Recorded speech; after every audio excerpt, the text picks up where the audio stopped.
This morning I'm going to be talking on these subjects: guilt, shame, humiliation, and embarrassment. Guilt, shame, humiliation, and embarrassment. We're going to focus in not just on kids, but we're going to focus in on ourselves. Now, last Sunday I talked about shame, and I kind of broke the ice. I've been taking 2 weeks before that. I kind of broke the ice a little bit on shame last week, and so now we're going to continue. So, guilt,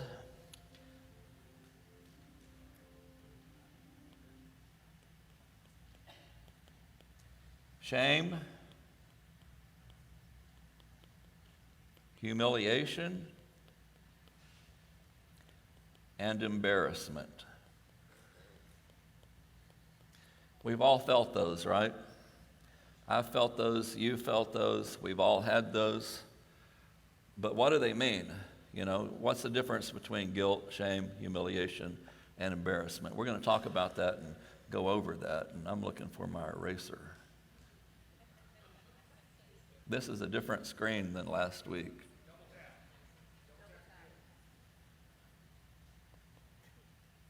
Yeah, this is a different screen and it's not working again. So it's not that it's not working, it's this guy doesn't know how to work it.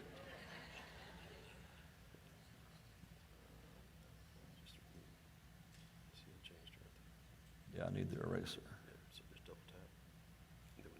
And that'll erase. Whoa, look at that. You just did a double tap. Look at there. Goodness sakes. Don't y'all like it when old people learn stuff? I don't know, it's erasing funny. All right, but we live in a culture of deep scarcity, okay? I want you to understand that scarcity, and what is defined by that is that we're never enough. How many of you always feel the constant pressure to measure up, to be enough? I want you to know our children are growing up with that pressure, and it's extraordinary. I mean, you remember when you were a kid, we grew up and we wanted to be doctors or policemen or lawyers or, you know. Today, kids want to be YouTubers. Because let me tell you something about today's culture. Being ordinary and being normal is not good enough. You know, like I told you guys, y'all all laughed and everything, but, you know, if you get a bikini wax, you need 20,000 people to know you just got one. You know, that's where the culture is today. So everything is out there and it's got to be big and everything's important. And so the biggest trigger for shame is not feeling relevant enough. You know, a lot of kids, they're not relevant. Let me tell you, this is huge. Huge. How many of you guys, adults, how many of you, there are times that you don't feel relevant enough, you don't feel important enough, you don't feel good enough? Well, there's three elements that have to exist in order for this to happen. And number one is, in a shame-prone culture, scarcity. And we're living in a time of scarcity. How many of you realize that we're coming in a time where inflation is hitting, wages aren't keeping up, we're scarce on food? You know, not that long ago, everybody was buying toilet paper. You know, I mean, we are living in a society in which scarcity is kind of a thing. And when scarcity thrives, shame thrives. And so we're in a shame culture. What does a shame culture look like? A shame culture is where there's a lot of bullying. I mean, even politics today is about bullying. What do you mean? What is in bullying? Name calling. Name calling. We hear a lot of name calling, and that's a part of a culture of scarcity. But the second thing that happens for shame to thrive is that we live in deeply seated comparison. How many of you realize that kids are comparing? We're always comparing. You know, things great, everything is great until I look over at that person and then I compare myself to them and all of a sudden I'm not doing that good. Comparison. All right, and then what that leads to is it leads us to this big deal that we've got going on right now that is all around us. Double tap. Woo, look at that go. And that is disengagement. We are disengaging.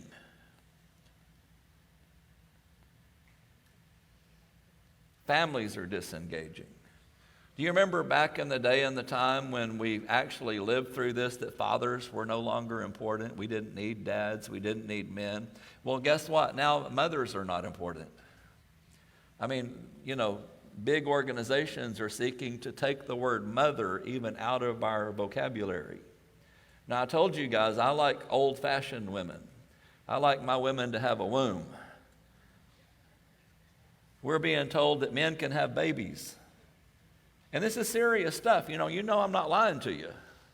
What is that? It's disengagement. What we're doing is we're disengaging from what is normal. We're disengaging from what is right. And then families become disengaged. And social media is nothing more than disengagement. How many thousand friends do you have on your social? Those aren't your friends. You understand? But kids, they don't understand. They don't recognize the difference. And then the media is taking over. Media is controlling the world. And then guess what? Parents are losing control of what their teachers are and what the school is even teaching. We're just disengaging from all of that. And we're losing fact of who we actually are. And we're becoming less and less vulnerable. Now, I want you to understand something about love. If you're really, really going to love, if you're really going to be loved, you have to learn to be vulnerable. Because what true love is when you allow someone to see the vulnerable self, the vulnerable person that you are. That means your weaknesses. That means your faults. A lot of times we are driven to hide our secrets, to hide our faults, to hide the things that we. And the thing about love that I want you to understand about love is that love grows. Love grows. Love is not what we give. Love is what we grow. Love is one of the fruits of the Spirit. As a matter of fact, it's the first fruit of the Spirit in Galatians chapter 5. But shame and blame and disrespect and betrayal and withholding of affection, it damages the root from which love grows. And love can only survive these injuries if they are, number one, acknowledged, number two, healed, and if they're rare. And so when we're teaching our kids, when we're growing our kids, we have to understand what it is that's really important. And the first order of business is what I'll call self-love. We talked about this a little bit last Sunday, where they came to Jesus and they said, Master, tell us, what's the greatest commandment of all? And Jesus said, well, look, there's 10. The Jews added about 300 more commandments, and Jesus cut them down to 2. He said, first and foremost, love the Father, love God with all your heart, all your mind, all your soul, all your will, all your power, all your strength. And number 2, love your neighbor as yourself. But the problem is that we don't really love ourselves. Now, I'm going to give you a definition of what self-love is, a true definition, a safe definition. Self-love is nothing more than worthiness. Worthiness. Do you feel worthy? Are you raising your kids to feel worthy? Because God created us, and when He made us, He made every one of us to have a deep sense of belonging. And it's an innate human desire to want to be a part of something that is bigger than ourselves. And because this yearning is so primal within us, we acquire it by seeking approval. How many of you realize you're seeking approval? Your kids are seeking approval. And to truly belong, that only comes when we present our authentic, imperfect self to the world. Our sense of belonging can never be greater than our sense of acceptance. Now, the thing about guilt is when I'm guilty, guilt is very healthy. Guilt is that I am a lovable person and I did something wrong. Guilt is I am worthy to be loved, but I did something wrong. Shame is, no, I'm a bad person. I'm not worthy. I am bad. Not my action was bad, I am bad. Because I am bad, my actions are bad. At least when we teach our kids guilt, there's responsibility to guilt. There's no responsibility in shame. Shame is an emotion. And so if I can teach my kids what guilt is, I can raise them to be really, really healthy. But when fitting in becomes more important to us for the wrong reasons, it can produce shame. How many of you know we try to herd our kids in the right direction because if they fit into the wrong things or the wrong places, it's going to create shame. And so basically in life, to make this simple, there's two groups of people. Two groups of people. You've got to decide which group, which one you are. But there's only two. We're going to make this real simple. You know, Jesus talks about the sheep and the goats. And we're going to make this even more simple. There are those that have a deep sense of belonging. And there are those that struggle to belong. Think about that. In all of the areas you participate in, either you have a sense of love and belonging, or you're struggling with that. Now, 1 John 4:19 tells us this. It tells us that we love him because he first loved us. I love God because he first loved me. Now remember, I always stress to you that God didn't need you. He didn't need me. He didn't need any one of us. He wanted us.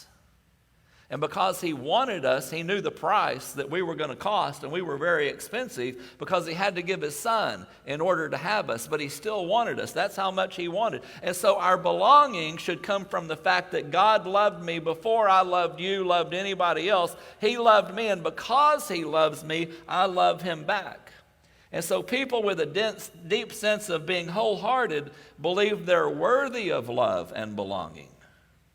Let me tell you something, you're worthy. Why? Because God made you worthy. You're not worthy because of your skills. You're not even worthy because of your capacity. Because you didn't even choose your own capacity. God sent you with capacity. All we have to do is work through faithfulness to fill that capacity. But the wholehearted, guess what? The wholehearted, they also have bad things that happen to them in their lives. They get sick. There could be a divorce. There could be this or that. But their worthiness is not on the table. You understand? This stuff is happening, but my worthiness, I'm not putting that on the table. How many of you realize that something bad happens to you, and because your worthiness is on the table, it gets swept off? I'm a bad person. You know, Dr. Brene Brown said, and I use this in teaching with my inmates, that 90% of inmates are overcome with blame more than they are guilt.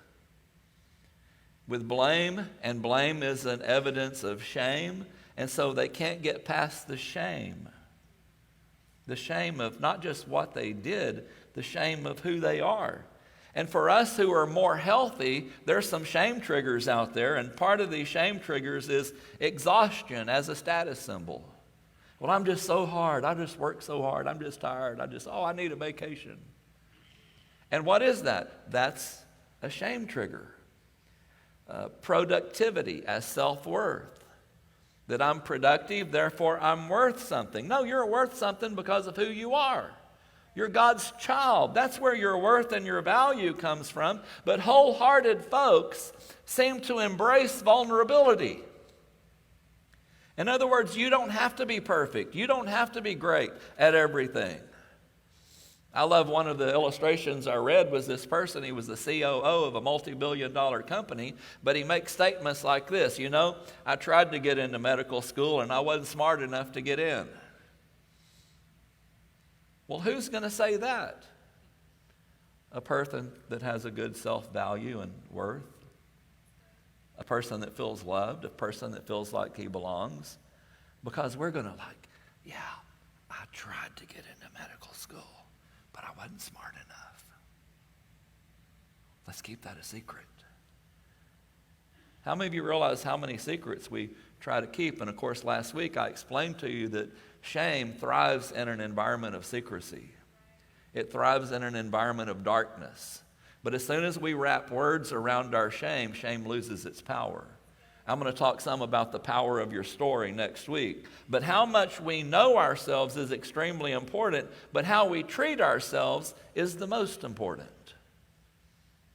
Now let me tell you something about people that learn how to relax, learn how to play, learn how to have fun. You know, some of us are working so hard to be exhausted that we're not treating our own selves right. God said you'll work 6 days, but you'll take a day off. Vacation is even commanded in Scripture. God knows how to take care of us, and He made us and created us that way. But you know what? People that can't laugh, people that can't play, there's a lot of shame there. Are y'all listening to me? There's a lot of shame there. And shame can only rise to a certain level before people disengage. And we have a very negative reaction to shame. But how many of you realize shame causes you to disengage? It doesn't cause you to get into the game. It causes you to get out of the game. It causes you to hide. Because nobody wants to talk about shame, and the less you talk about it, the more you have it. I know, I'm touching some stuff today. That's okay. Y'all will sort it out when you get home. When we talk about something, it changes. When we can talk about it. Now, last Sunday, I went over this with you. When you have guilt, what do? We go to God and we confess our sin. He forgives us. But you can be forgiven. You can be on your way to heaven, and you can be living in bondage right now. I'm on my way to heaven. God has totally forgiven me. And when He forgives me, He casts it from the east as to the west. I even gave you that verse last Sunday. But you're not necessarily healed. Y'all understand what I'm saying? How many of you have been forgiven, but it didn't mean you walked out healed? And so James, in James 5:16, James tells us to confess your faults one to another and pray for one another that you may be healed. For the effectual fervent prayer of a righteous man avails much. And so what happens is God says, I will forgive you, but I did not make you to live by yourself. I put you in a family, and healing comes from family. Healing comes from confessing your fault. What does it say? One to another that you may be healed.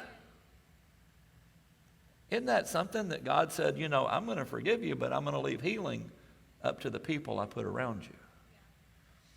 I told you guys, last week I pay a lot of money to go get naked in front of a doctor because I had malignant melanoma cancer. But I don't get naked in front of you.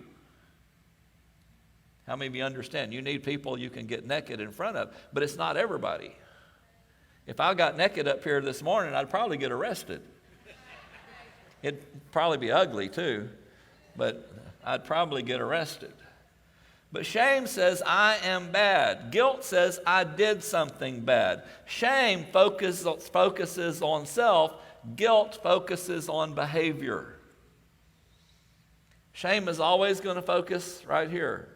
Guilt is always going to focus on something out here. Shame is going to tell me I'm bad. Guilt's going to tell me I did something bad. And so when we discipline our children, we always discipline our children because we tell them, you know what, honey, what you did I don't like, but you are an awesome kid. You're absolutely amazing. But because I love you, I'm going to discipline you because of your behavior. And the Bible talks about spanking a kid will knock the hell right out of them. It will. That's what the Bible says. It'll drive it right out of them. You are a wonderful kid. I've got little grandbabies, and they throw fits. Why do they throw fits? Because they're babies. Even a child is known by his doings, the Bible says. And so what we do is we discipline that. But when do you spank? Only because of rebellion, not because they spilled their milk. Because kids spill milk. When they throw the milk at you, that's when you get the rod out. That's when you spank them. And so shame says, I am such a loser. Guilt says, I can't believe I did that. When you're healthy, you do something. I'll give you a great example. I did a stupid thing. This was many years ago. I hooked up my trailer, but I forgot to hook my trailer up. I drove my four-wheeler, it popped up, the trailer rolled forward, and then I've got that big old sign on the back of my truck that says stupid. You know what that is? That's the big old hole in your tailgate where your trailer popped up and everybody knows, that guy forgot to lock his trailer. It's just like a stupid sign that carries you around. And you know what? I can't believe I did that. But I didn't say, I am such a loser that I've got stupid written on the back of my tailgate. You see, shame always focuses on you.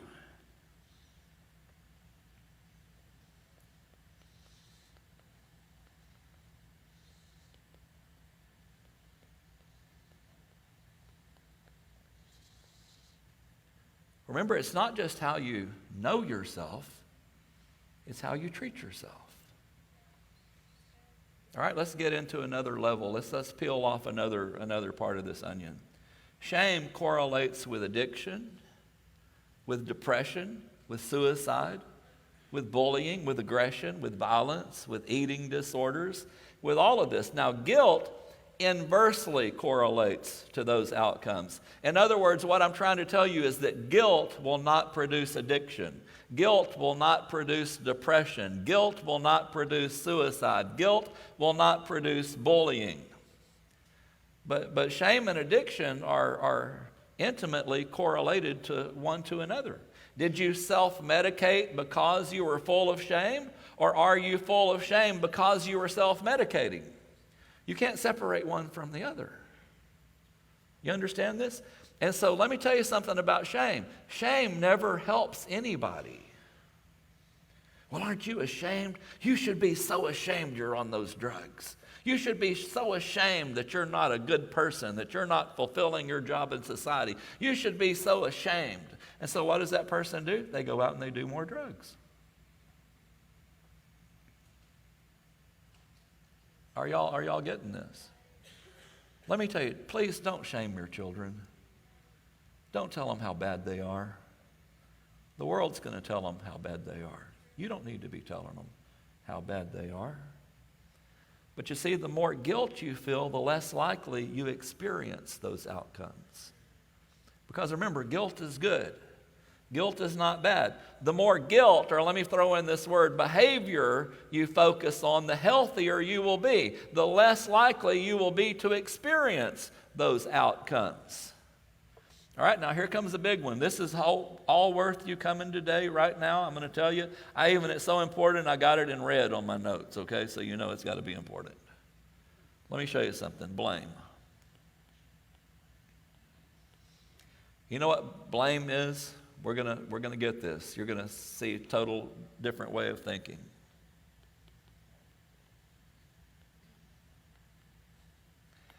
Blame is discharging of pain and discomfort.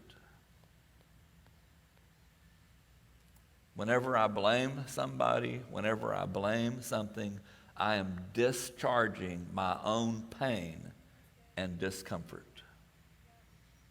Think, oh, now it makes sense, doesn't it? Now you're thinking, whenever I blame this, blame that, blame you, blame somebody else.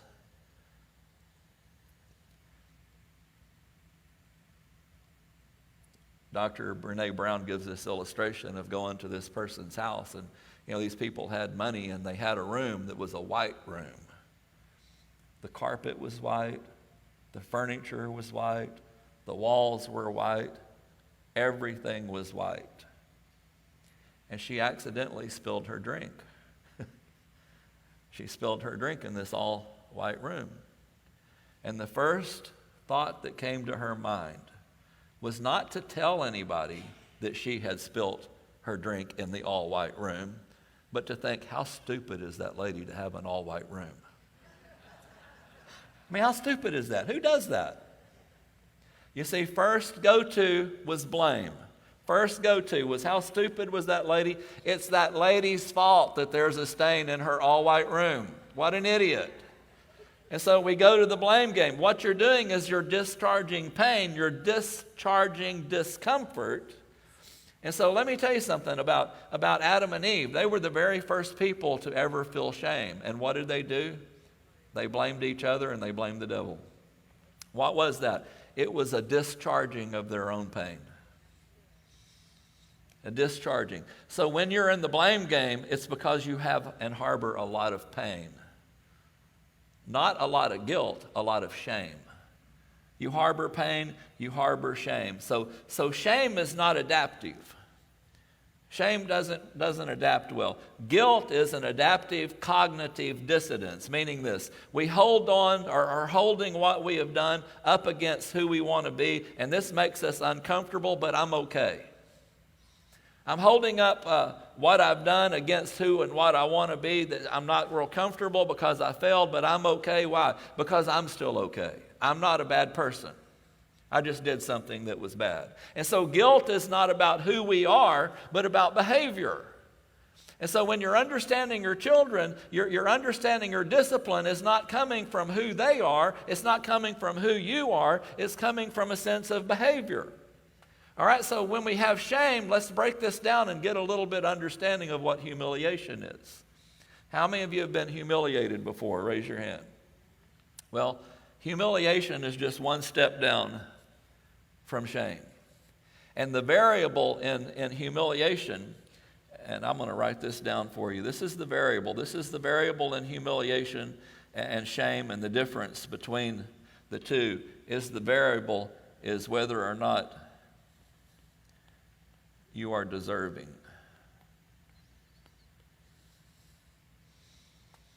You see, 85% of you, statistically, 85% of you remember something so shaming that happened to you in school that it forever changed the way you thought about yourself. In school, how many of you can remember some things that were humiliating in school? Every one of us. And some of you have several memories going back to school and how you were shamed, and then it became humiliation. And Brene Brown says that half of all of those things that happened interfered with the creative part of our brain. The creative, in other words, you sang, somebody heard you sing, and they said, "You're so horrible, you're a horrible singer." And so you said right then in your mind, "I will never sing again." You tried to dance, somebody said, "You're not a good dancer." You said, "Okay, I'm not going to dance again." When I was in high school, I was very athletic, and that was important to me. I took pride in that. I had a friend that was absolutely the opposite. He was totally unathletic, but he could dance. Dude could dance, man. He didn't even need music. Sometimes just to cheer us up, we would say, "Dance, man, dance." You know, you can't play football, you can't play baseball, but you can dance. And so this is what happened inside of my mind, is I took on that dancing was weakness. So guess who was the guy that didn't get on the dance floor? Not because I couldn't dance, because actually I could a little bit for a white boy. But I equated that with weakness. Why? Because that was shame. And so half of our scars are creativity scars. So it's no wonder why in society we struggle with creativity. But let me give you a great example. Let me just take you all go back to the 7th grade with me. Those were some painful years. How many of you remember the 7th grade? You were hoping to fit in. You wanted to belong. You wanted to be a part of something bigger. You hid your real true identity with the armor that covered up your weakness. You went to school and you fit in the role. You played what would get me in this group or that group or whatever. Y'all understand 7th grade is a very difficult year. Okay, so you're in the 7th grade and the teacher says, "All right, I've got one paper left. It doesn't have a name on it. Who didn't get a paper? Susie? Would that be you? Susie, did you? Who in this class is surprised that Susie didn't get a paper? Are you surprised? I'm not surprised." And the teacher walks up to Susie and says, "Let me tell you what I'm going to do, Susie. I'm just going to put stupid right here. Susie is stupid." Now, how many of you realize that can scar you for life? You understand that? And so the difference is the reaction. The reaction could be, "This is the most horrible teacher I have ever had." That's humiliation. Or it could be, "I am so stupid, I am so stupid." That is shame. You see the difference between the two? You see, humiliation says this, humiliation is one step below shame. Humiliation says, "I am angry and my mom is going to hear about this." Shame says, "I'm stupid and there's no way in the world I'm going to tell my mom about this." Remember, 7th grade. How many of you know things happened at school that you did not tell your mom about? Humiliation, just one step below shame. Humiliation has a sense of justice to it. Shame doesn't need a judge because we deserve it. We are not worthy of it. I'm going to go tell my mom on you. You are a horrible teacher. There's a little sense of justice there. And so we have to teach our kids, we have to teach them shame resilience. We have to teach them, mamas and daddies. In the world we're living in right now, you can't just send your kid to school. You've got to teach them shame resilience. You've got to teach them there's no name calling. We're not going to have name calling in this house. They can't call names. And siblings often are a huge part of shame. Your siblings often become a huge part of that. Parents can be a huge source of shame. That's just the truth. And adults have disruptive emotions of childhood, and the anger usually gets pointed more to the parent than to the sibling. I can't believe you let them do that. I can't believe you let them call me names. I can't believe that you... And see, so the blame sometimes shifts away from the sibling and it begins to go more towards the parents. Or the brother says something like that. You know, Susie, if you just lose 10 pounds, maybe your date would be on time. Didn't mean to hurt by that. But how hurtful is that? And then shame sets in.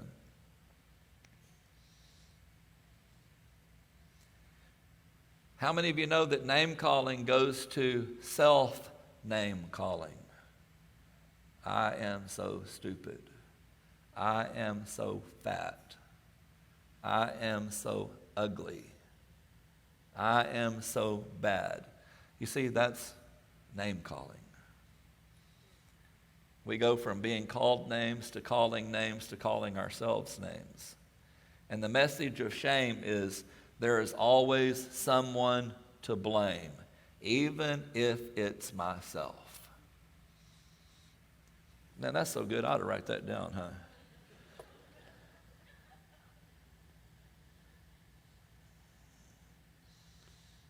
How about if I put right here, blame? Even if it is myself. I've blamed myself. I deserve it. I'm not that lovable. I've put that on the table. And an event, what somebody said, has taken that away. So blamers, and remember, a blamer is somebody who's in pain. Blamers had rather even be blamed than to have no one to blame. Are y'all getting this? How many of you are going to go home and you're going to get it even more?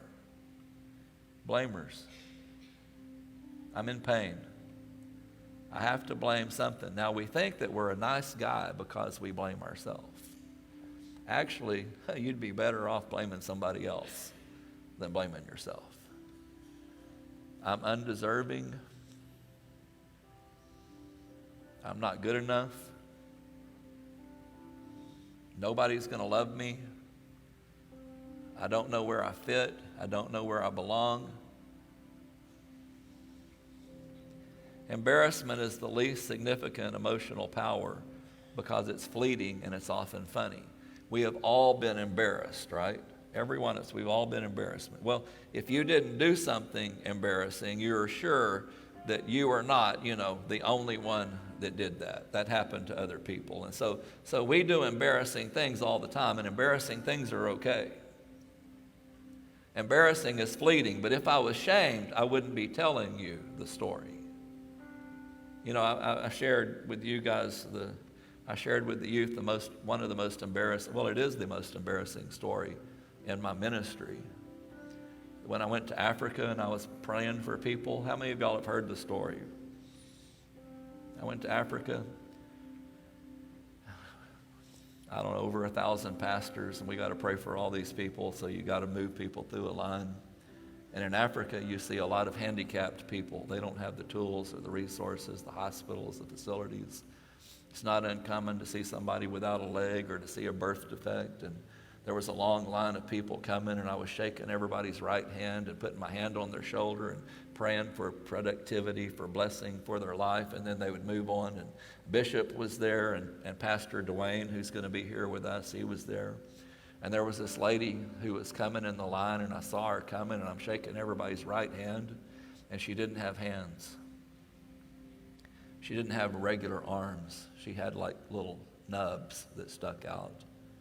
And I'm thinking, oh my goodness, I want her to feel special. I want her to feel equal. You know, what am I going to do when she gets up here? I've been shaking everybody's hand. Everybody sees that. And so I just decided I would shake her nub, you know, her little flipper that sticks out. And she came up there, and I reached down and I grabbed her little flipper and I started shaking it. And that's when I realized it was her boob.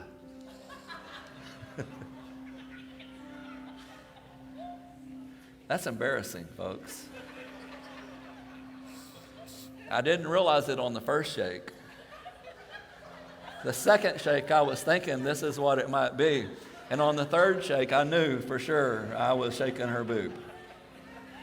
All right, now there's more to the story, though. I'm going to tell you why. Is in Africa, they carry their babies everywhere. And this lady had on her back a newborn baby, and she had this shawl thing that goes all over her, and her hands were back here holding her baby up. And so she was walking up there, and all I saw is, oh my goodness, this lady doesn't have any arms. She has flippers. And so that's embarrassing. But let me tell you, that didn't devalue who I thought of myself and my own worthiness. But what did you do? Immediately, I met with the bishop. I told him, I've got to see you. We were supposed to have breakfast together the next month. I said, no, I can't wait. This can't wait. I got to see you right now. And he said, all right, Pastor, what's the deal? And I said, I sexually molested one of your pastor's wives. This is a true story. I said, we can't wait till tomorrow to talk about that. I said, in America, I would get arrested. And he laughed and laughed. You know what he told me? He said, you're okay. He said, she may have had cancer, or she may have had trouble, feeding her baby. And I'm like, man, that's not how we think in America. I said, we think in jail, you know. And her husband was smiling the whole time I was shaking her flipper. I was like, I did it in front of the world. That was embarrassing, but that was not humiliating. All right, now here's the tricky part. I'm going to get ready. I'm going to close with this, is what is shaming for some may not be for others. What is humiliating to some may not be humiliating to others. You see, this is when we're raising our children. What we have to realize, and we have to understand this about them, is that they're individuals. They're not all the same. How many of you know some kids that are more offended or upset by one thing and not another? You've got more than one kid. You could say this and it rolls right off of their back, but it doesn't roll right off of the back of this one. They're individuals. And so what is shaming for me may bring up guilt or humiliation for somebody else, or maybe it's just a slight embarrassment. It's like, I didn't know, big deal. I'm thinking, what a stupid teacher I have, instead of thinking I'm a stupid person. Mom, you know how dumb my teacher is today? She's put stupid on my paper and told all the class, are you surprised that Susie didn't put her name on this paper? But it didn't bother her. But for others, it would absolutely crush them. We're all individuals.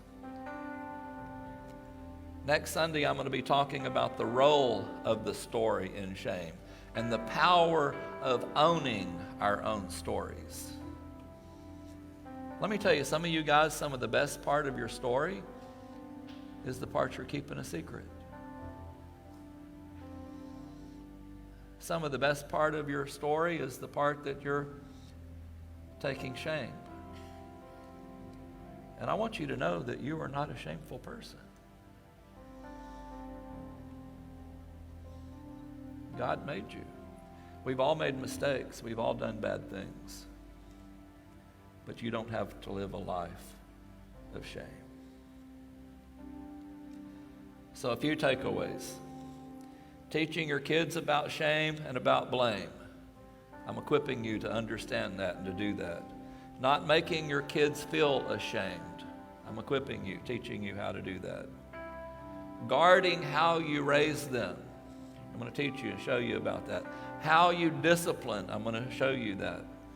And then what you say about them, I'm going to show you that. You know, Chad's watching right now, my son. My son had flat feet. I don't mean a little bit flat. They were so flat that on a wet day, I don't know how he walked across the kitchen. I mean, it was like suction cups. That boy's feet are so flat. But I never ever told him he was slow, because the world would tell him that. Man, I tell him, Chad, you're fast, you're fast. Then eventually, you know, you realize that you're not as fast as your daddy says you are.